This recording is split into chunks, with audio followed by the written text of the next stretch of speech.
une fois de plus et bienvenue sur cette troisième vidéo où je vous propose d'appliquer concrètement toutes les notions qu'on a déjà vues dans la vidéo précédente. Autrement dit, comment est-ce qu'on peut faire pour créer un petit programme C et tester les fonctions d'entrée, de sortie, à savoir la fonction scanf, la fonction sprintf. Donc à la fin de cette vidéo, on va écrire un petit programme qui permet par exemple de récupérer, je sais pas comment on dit ça, des informations à l'utilisateur et d'afficher ça à l'écran. Alors comme on a bien dit au début de cette vidéo, pour pouvoir donc écrire des programmes C, on a besoin d'installer ce qu'on appelle un IDE, qui est un logiciel qui va nous permettre d'écrire, de compiler et de compiler nos programmes C. Alors on a précisé qu'on pouvait avoir deux logiciels, les logiciels les plus utilisés, qui sont le logiciel CodeBlock que voici, il est déjà installé sur mon ordinateur, et le logiciel DevC++. Voilà donc les icônes des deux logiciels qu'on peut utiliser présentement pour pouvoir écrire nos programmes C. Alors, parlant donc de l'installation de ces logiciels, ce sont des logiciels gratuits, n'est-ce pas? Il suffit tout simplement d'aller sur le internet, de taper CodeBlock. J'ai déjà pris la peine de télécharger une version de CodeBlock et de DevC++ dans mon ordinateur. Je vais tout simplement vous montrer. Alors, les logiciels viennent tout simplement sous forme d'archives. Voici l'archive de CodeBlock. Voici l'archive de DevC++. Alors, si vous tapez tout simplement, vous allez pouvoir les télécharger rapidement. Après donc d'avoir téléchargé, il faut décompresser les deux logiciels en question. Par exemple, voilà le dossier de CodeBlock. Après, vous cliquez tout simplement sur l'application ci pour pouvoir installer. C'est facile, suivant, terminé, comme tout autre logiciel. Pareil pour DevC++, vous ouvrez, vous cliquez sur le fichier d'installation, vous cliquez suivant, terminé. À la fin, vous aurez donc les icônes pour les deux logiciels sur votre bureau. Alors, on va commencer par démarrer les logiciels en question et choisir le logiciel qu'on va donc utiliser dans cette formation. Premièrement, je vais lancer ici le logiciel CodeBlock tout simplement en double-cliquant sur l'icône ici. Voilà, CodeBlock, c'est la version 13.12. Vous voyez bien, c'est open source, cross-platform. Open source veut dire le code source est libre. Lorsque je le lance, ici je vais cliquer sur OK. On va patienter que le logiciel se démarre. Voilà, le logiciel doit ici démarrer. Je coche donc ceci et je clique sur OK. Voilà dans le premier logiciel en question. On va démarrer le second logiciel DevC++. Je double-clique sur son icône.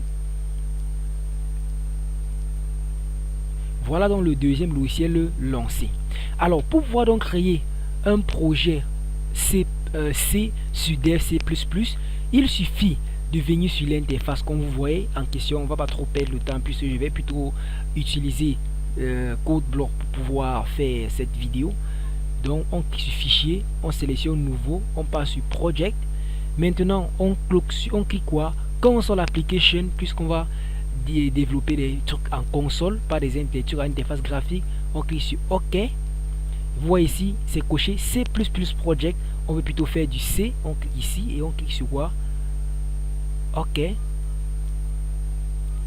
On met donc ici le nom du projet. On laisse projet 1. On met donc enregistrer. Vous voyez donc que par défaut, n'est-ce pas? Ici, on remarque donc quoi? La présence tout simplement de notre fonction qui a apparu automatiquement. Donc voilà l'inclusion des deux directives préprocesseurs comme on disait. Include standard input output, c'est celui-ci pour nous permettre de gérer les entrées sorties. Et voici maintenant une librairie qu'on installe, qu'on inclut aussi. Alors ceci, comme vous voyez là, c'est un commentaire, on peut le supprimer. C'est un commentaire, vous voyez, pour insérer des commentaires, on met slash étoile, finit par étoile slash. On peut le supprimer, comme on peut le laisser, ça ne dérange pas. Alors je vais donc décider de le supprimer. Voilà donc ici on dit le fichier main c'est quoi? Int main. Voilà donc tout simplement lorsque vous voulez écrire au programme, pour le moment retenez que vous allez commencer par la fonction main qui est le point d'entrée d'un programme C et finir par l'expression return 0. Donc, je vais donc écrire une petite fonction ici, une fonction d'affichage à l'écran. On a dit dans le cours que, rappelez-vous bien, pour afficher un message à l'écran, il faut utiliser la fonction printf ou bien put, tout simplement. Je vais revenir vous montrer. Vous pouvez relancer la vidéo précédente pour facilement visualiser cela. Oui. Regardez bien ici, voilà les fonctions là, printf et on met le message. Alors on va appliquer dans DFC++ exécuter. Je vais donc taper quoi? Print. Alors c'est en minuscule. Printf. Je mets les doubles quotes. Non, ce ne sont pas les simples quotes, ce sont les doubles quotes. Je mets le message, par exemple, bonjour le monde.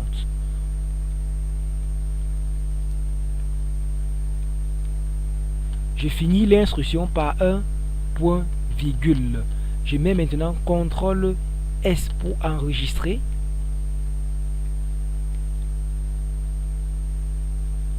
Je fais ici, clique ici, je mets sur clic Save ou CTRL S pour raccourci clavier. Je dis enregistrer. Alors maintenant, après avoir donc écrit notre fonction, on va tester la fonction en question, tout simplement en disant je vais exécuter ma fonction. Alors regardez sur cette barre, voilà tous les éléments qui vont nous permettre de le faire. Alors maintenant, lorsque vous approchez le curseur de la souris, ça vous présente les fonctionnalités de notre fonction. Observez très bien ici, lorsque je mets ici, ça veut dire quoi? Run, ça veut dire exécuter. Ici c'est pour dire compile, ça veut dire compiler. Pour pouvoir exécuter un programme, si on le compile d'abord, donc je clique ici pour dire je compile. Voilà, une fenêtre ça sort directement en bas. Ça nous donne donc quoi? Le résultat de la compilation. Vous voyez ici, compilation result, error 0, warning 0. Ça veut dire qu'il n'y a eu aucune erreur et aucun avertissement. Ça veut donc dire que notre programme est syntaxiquement correct. Là, on peut donc décider de faire comment? D'exécuter en cliquant ici pour run ou raccourci clavier F10. Je clique donc ici sur run. Voilà le résultat quoi? Bonjour le monde. Voilà donc un programme qui affiche bonjour le monde à l'écran. Alors passons donc avec notre logiciel CodeBlock. Ainsi, pour créer un projet sous CodeBlock, vous pouvez commencer ici. Voilà, ici c'est quoi? Create a new project. Je clique là. Toujours console application. Je dis maintenant go, n'est-ce pas? Je dis next. Je sélectionne maintenant un projet C, pas C++. Je clique sur next. Je mets le nom du projet. Par exemple, dit P1, tout simplement. C'est le nom de mon projet. Je spécifie, je clique ici pour spécifier où je vais enregistrer. Je vais enregistrer le projet ici dans mes documents. Je dis OK. Je clique sur Next, n'est-ce pas? Je clique maintenant sur Finish. Ainsi, dans le projet créé, pour pouvoir le visualiser, il suffit de venir ici, cliquer sur le petit plus et vous voyez ici la main.c, c'est lui qu'on lance. Vous voyez donc par défaut aussi, il inclut directement les fichiers dont on a besoin. Il nous crée notre fonction main.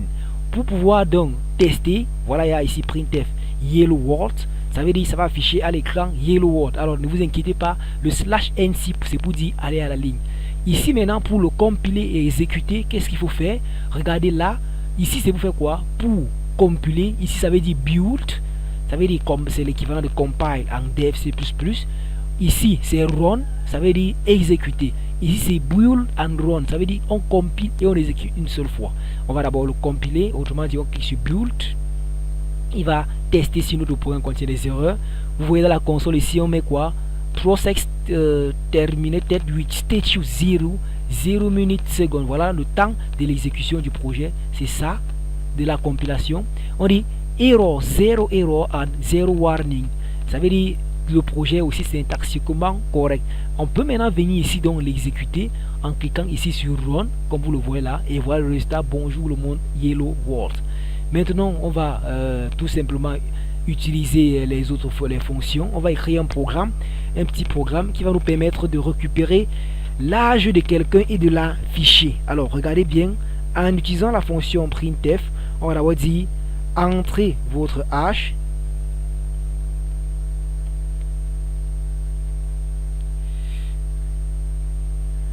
Entrez votre âge, n'est-ce pas?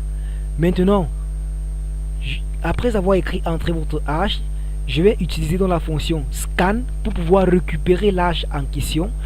Je dis maintenant scanf, n'est-ce pas?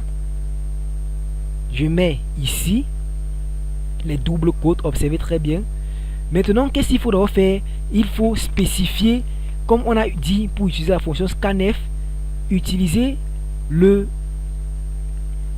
un indicateur du type de la variable dont on veut récupérer. Si c'est par exemple un entier, c'est %d. Si c'est un réel, c'est %f.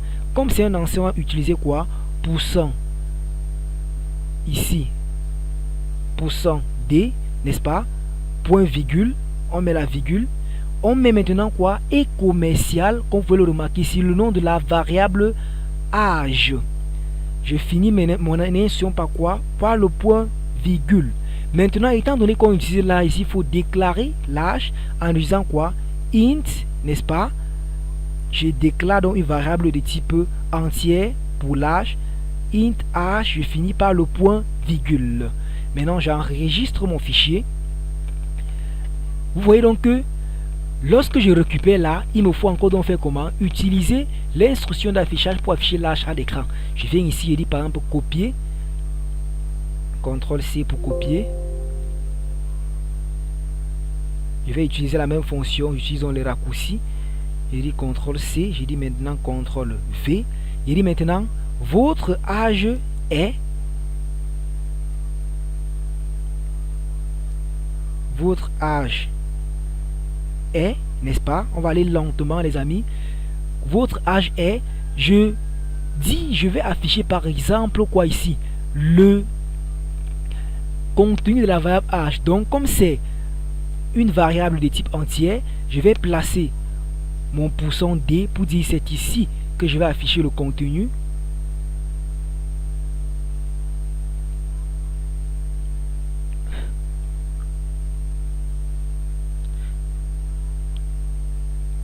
Donc je vais dire c'est ici que je vais afficher le contenu. Je mets donc quoi?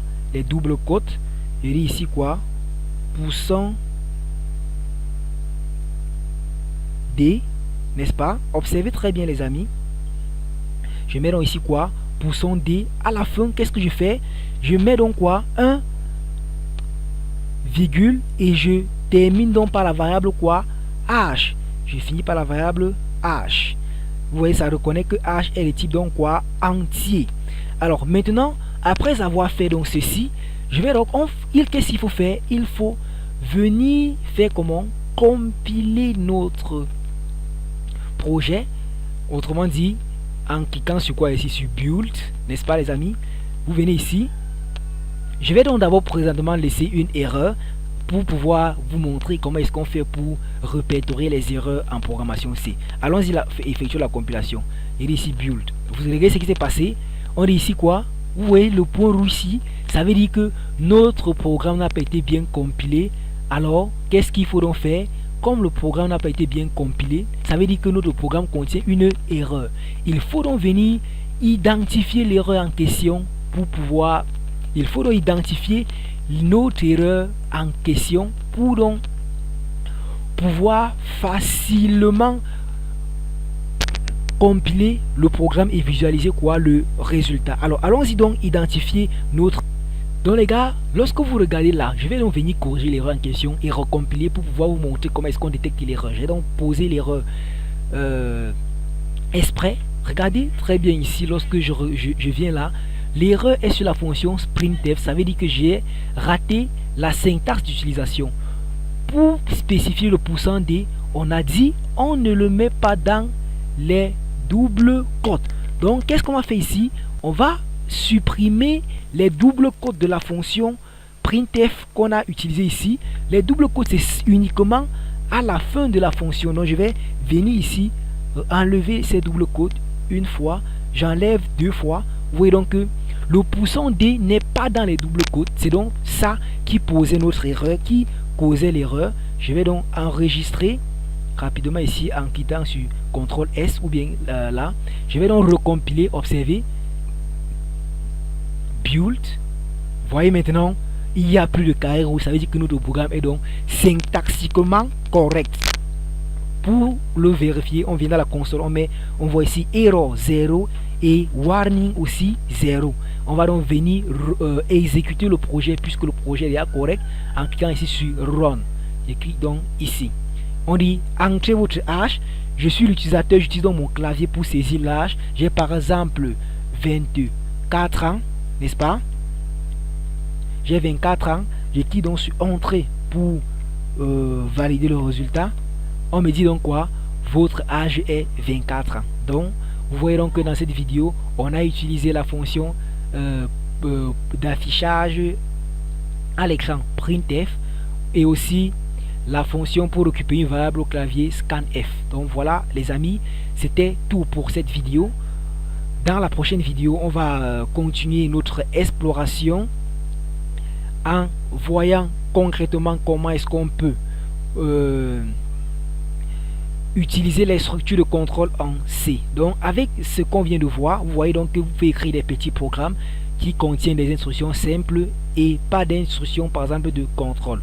Maintenant les amis, merci donc d'avoir suivi cette vidéo et rendez-vous à la prochaine vidéo pour qu'on puisse voir comment est-ce qu'on va utiliser les opérateurs pour pouvoir gérer nos petits problèmes et aussi les structures de contrôle.